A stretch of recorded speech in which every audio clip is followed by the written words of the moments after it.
Remember I said the Jinjos were in the 4 corners of the level? Well... Ugh, yeah, another yawn. Sorry about that. Well, the orange Jinjo is way over there in that corner, and the only way to reach it is to climb across those platforms. But before you do that, you want to make sure to go back the other way. Unlike I do here, you want to make sure to check out the left side of the crane as well as this side. And you can see I'm being extremely cautious. I'm taking it very slowly. I can see the Jinjo, and I'm like, okay, I'm going to need to go this way. Even though I don't have all the Jinjos, I want to make sure to grab this one. Come on, it's a straight shot. Just run for it. There you go. Not bad. So I'm feeling pretty good about that at this point. I jump up and kill these guys, and then I jump up to kill this guy and kill him, and then I grab the Jinjo. Alright, so 4 of the 5 Jinjos. Feeling good. But like I said, you don't usually want to come this way first. You want to go around to the other side of the crane, because there's something there that would, in case you fail this, make backtracking to it much, much easier. I'll show you guys in a minute as soon as I get finished with this. After that pumpkin thing at the end of Mad Monster Mansion's videos, I was a little gun-shy about going across narrow platforms like that. So right here, you have to pay a toll of 6. And this causes another platform to appear that allows you to backtrack from the area with the blue containers to here with this crane, which basically means that rather than having to swim all the way across, you know, then climbing aboard the rusty bucket and then climbing the crane again, you can just go to where the containers are and then walk over here. It saves you probably 2 or 3 minutes worth of backtracking. So that's nice. Then you hit the switch, causes the TNT box to drop, and blows open the cargo hatch on the rusty bucket's deck. So yeah, that was extremely unnecessary and violent, but it got us where we wanted, one of the places we want to go, so I suppose that's pretty good. Alright, so let's go ahead and head off this way, back to the main deck of the rusty bucket, and drop down into the hatch that we just opened. Or, well, not quite.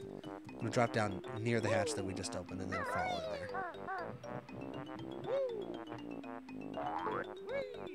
Maybe. Maybe we'll choose to fall in there. Maybe we'll just ignore it. See, again, I recorded this about a day or so ago, and I honestly don't remember most of what I did. And the only things that I watched were the stuff that I wanted to edit, or I made a mental note to edit before I went. Oh, and the rare symbols on this flag. I thought there was something up above the flagpole, but there's not, so yeah. I guess Rare thought that this was a flagship level? I don't know. But yeah, you're going to see this.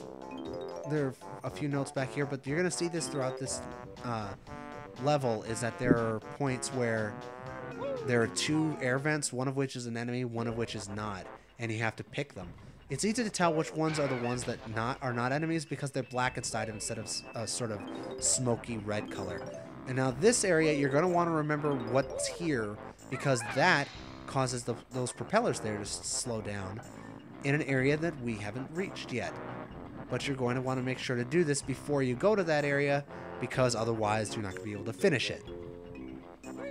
Don't make the mistake I used to make, where you try to do the jiggies in some weird order and then end up going there first, and then realize that you can't finish that area and have to come all the way back here and do it. Yeah, don't be like me, kids. Anyway, I'm collecting a lot of eggs because the tolls, since you do have to use eggs for them, and they are extremely helpful and necessary, they drain your eggs pretty fast, considering you spend, what, 6, 4, 10, 16, and then, what do you think, 16 plus 8, so 24 eggs in total, just in tolls alone, and that's not counting if you want to use eggs on the TNT boxes and other enemies in the area to kill them. So yeah, this area has a boss. One of the only bosses in this game, Boss Boombox.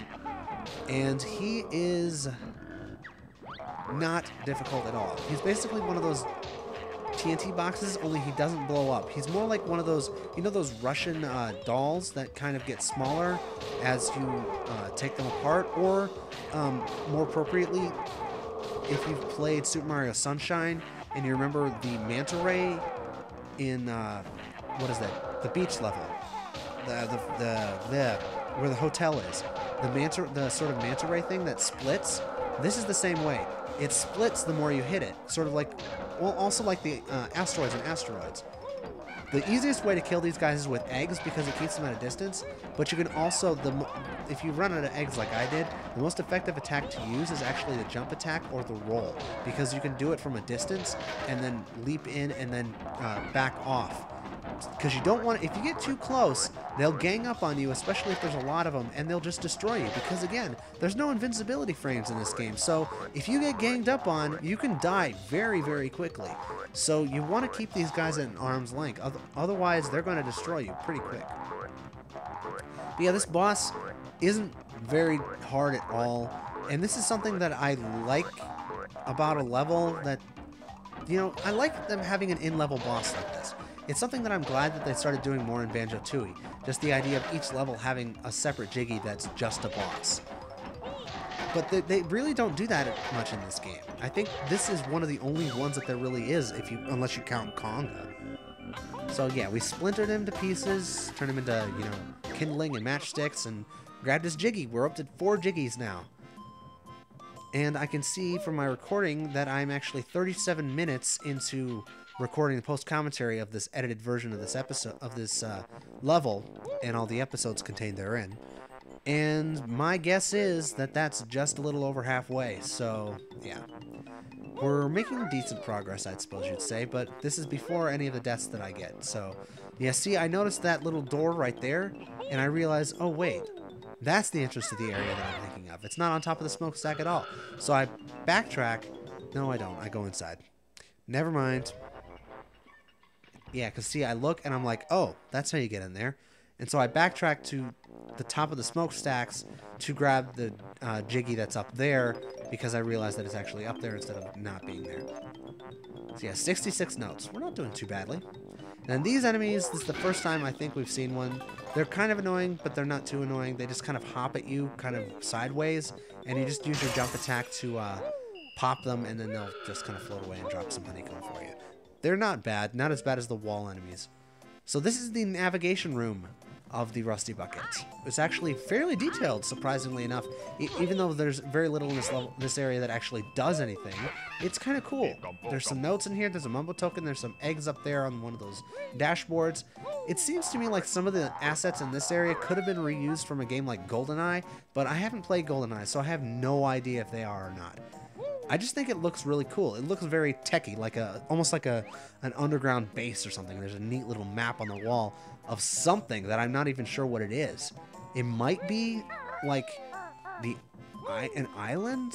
Like it's not Treasure Trove Cove. I know that, but I'm not sure what it is.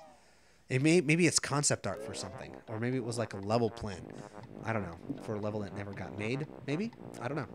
Again, I'm not sure exactly what it is, if it is anything at all. But yeah, there's a lot of portholes. It's kind of hard to tell which ones you can go in and which ones you can't.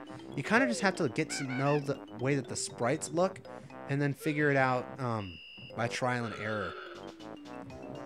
And then right here, there's another air vent we can jump down. And this one takes us to one of the main hold. No, is this? Yeah, this is one of the main hold areas. That's where I first figured out that the boxes blow up by themselves instead of me having to blow them up. And they can actually chain kill each other as well. Explosions will set off other explosions. And there are more of these wall enemies, and they're kind of annoying in this area because, again, there's not a whole lot of room to jump. And there are a lot of collectibles here that you want to try to get, especially those notes over in the left corner. And yeah, it's kind of tricky to make these jumps and kill the enemies or avoid them at the same time. So, yeah. Come on, jump up there. There you go. Come on. There you go, Banjo. Good job. See, I'm trying to guess where the edge of the hitbox is, and there I found it. Awesome. And I jump off and grab the honeycomb because I know I need the health. That's the one thing about this level, is that since you can lose health so quickly, unless you need health, leave it, because that way you'll be able to come back and get it if you wind up needing it later. Otherwise, you might end up screwing yourself fairly badly. There we go. Killed him. Grabbed the notes, and I believe we get a honeycomb piece as well. Yes.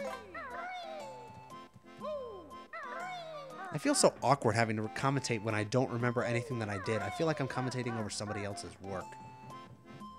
And then I have trouble finding my way out of this room again, which is really weird. I keep thinking the door's on this side, but it's not. It's on top of the pipes up there. And I never have trouble with this room again after I messed it up once, so it's not like I was getting it mixed up with another room. I just honestly didn't remember at all how I managed to get into this room. Oh well, whatever. So yeah, that area is done. Oh, and the enemies that are shaped like the air vents, you can't kill them, so don't even try. Just avoid them.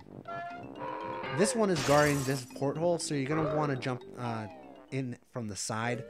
And this is actually the main crew cabin, and it has an Easter egg for us after we collect our notes and kill some more seeming grubbins. Nautical grubbins, whatever. There's 4 notes, 1 by each set of bunks. There's some feathers if we wanted to grab them. And then over here on the wall, you may note a picture of a squirrel. That is Barry from Conker's Bad Fur Day in her original form. Obviously, the one in the later version of the game, the one that was actually released, didn't look anything like that. That's basically just Conker in a wig. And Barry in the actual game is very, very different. But that's what she originally looked like. Again, remember, this game was in development at the same exact time as Conker originally, and, you know, that's how Barry originally looked in Conker, and before they decided to make her, you know, a cheerleader. So yeah, you could see the sign back there right before I got knocked off the boat that actually had the code that we need for it. The code that we need for the whistle on it. Sorry, I can't use my words today, apparently. And I thought I caught a glimpse of it before I got knocked into the water, but I wasn't entirely sure. So I think I go and end up trying it anyway and end up getting it right, but I'm not sure about that. Again, I recorded this a couple of days ago, and I honestly don't remember whether or not, you know, what exactly I did. At least at this point, because I haven't actually had to edit anything since I entered this level. This has all been unedited raw footage. Everything from like what's going to be the 3rd episode of this level onward is all going to be the edited version of me finishing this level off. Because the first playthrough I actually did fairly well. I managed to get most of the notes. I managed to not die. And it looks like I am going to go back and double check that sign. And almost get eaten. So yeah, these life preserver enemies honestly aren't that difficult to kill. You just have to kind of get the timing for them down. So 3, 1, 2, 1, 1, 1. Not that difficult of a code, and it never changes. So if you have it memorized, or if you're looking at a walkthrough, you'll be able to go in and enter it right away when you start this level and just grab that Jiggy. It's not that big of a deal. Honestly, most of the Jiggies in this level aren't that hard to get. There are a few that are difficult. Boss Boombox can be tricky unless you know what you're doing, or if you've played him before. And yeah, you can see that we're getting fairly up there in totals. We have 84 notes. We have, what is this going to be? Our 6th Jiggy? 6th or 7th Jiggy? We're not doing bad. The problem is that not only have I missed one room that I thought I remembered where it was, but I didn't, but I'm going to skip that room completely and just go and do the hardest, try to get the hardest Jiggy in the game done, and wind up failing it. Spoiler alert. So yeah, look forward to that. There's a Jiggy for you. I believe this is our 6th. It's either our 6th or our 7th. I don't remember exactly what the number is. Oh, it's only the 5th. Okay.